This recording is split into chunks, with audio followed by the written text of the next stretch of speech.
негизги демилгечи Баткен мамлекеттик университетинин жетекчилиги, ректораты жана тарыхчылары болуп эсептелинет. Анткени бул Баткен аймагында археологиялык казуулар өткөн кылымдын 50-жылдарында жүргүзүлгөн боюнча токтоп калганда, ошол эле мезгилде биз абдан көп эстеликтер, коргондор, дөбөлөр, шаар чалбар абдан көп. Эгерде биз муну казып жетишпесек, анда булар жоголуу стадиясында турат да.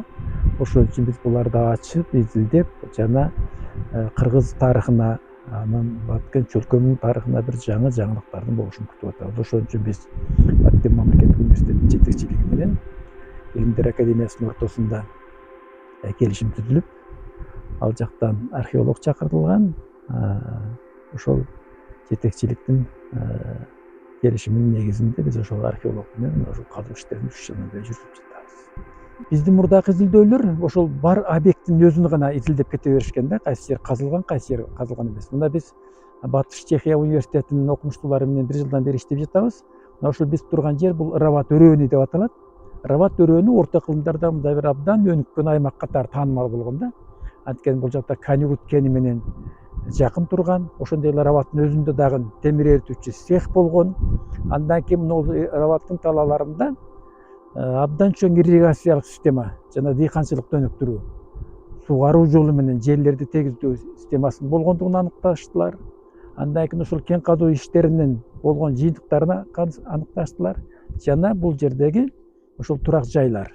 Мындайча айтканда ошол комплекстүү изилдөөдө атайын дрон менен мына ушул аймакты изилдөөгө алып, анын климаттык жана картографиялык схемасын түзүп кетти. Батыш Чехия университетинин изилдөөчүлөрү бизге сентябрь айында келишет. Ушул жол боюндагы орто кылымдарга таандык байыркы Рабат деп аталган күмбөз бар. Биз ошону казып, аны реконструкция боюнча иш жүргүзмөкчүбүз. Жана калган азыр мен айткан объектилер дагы бара-бара ошол европалык өнөктөштүктөр менен бирге ишке ашырууну биз пландаштырып жатабыз. Биз байкашыбызга караганда бул аскер жокер адам болгон.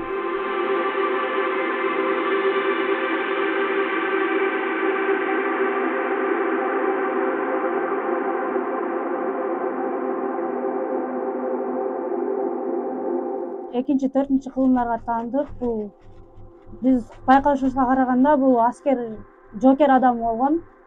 Буга далил баш жагында жанын жебелери, бул жакта найзанын учтары, бул жакта кылыч, бычактар жатат. Ошол себептен бул жокер адам деп ойлодук. Бул деле эркек киши. Анан кийин көрүп атасыңар го, тоже узун бойлуу, тоже 1,75 бекен ушундай эле. Анан кийин баш жагында 2 идиш койгон, кувшин деп коебуз.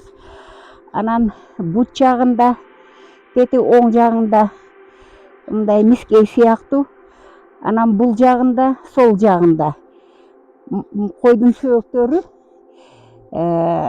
шыйрактары турат, далы, анан кичинекей чөйчөк, кичинекей идиш. Буларда баарында кызык, бир чоң идиш болсо, бир кичинекей идиш койгон да. Но бул жерге 4 идиш коюптур. Тоже аябай кызыктуу.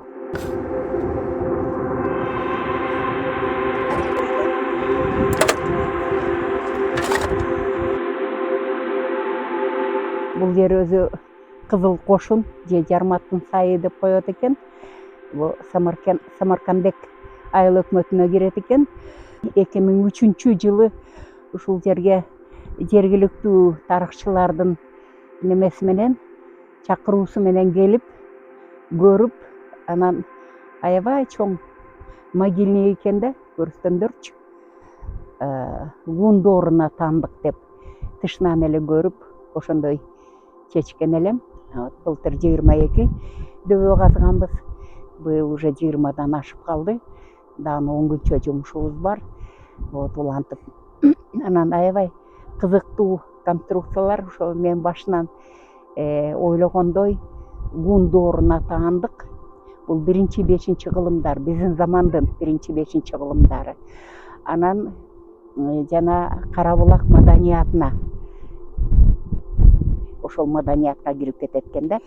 Акырында неме алдырып, чөбөргөн. кайра жазып коесуң да.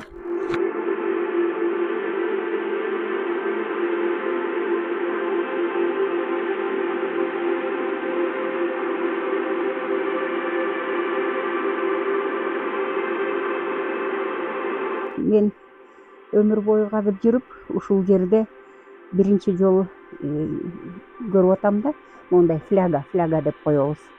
Анан бизде мурда флягалар болчу, бирок флягалар моундай эле болчу.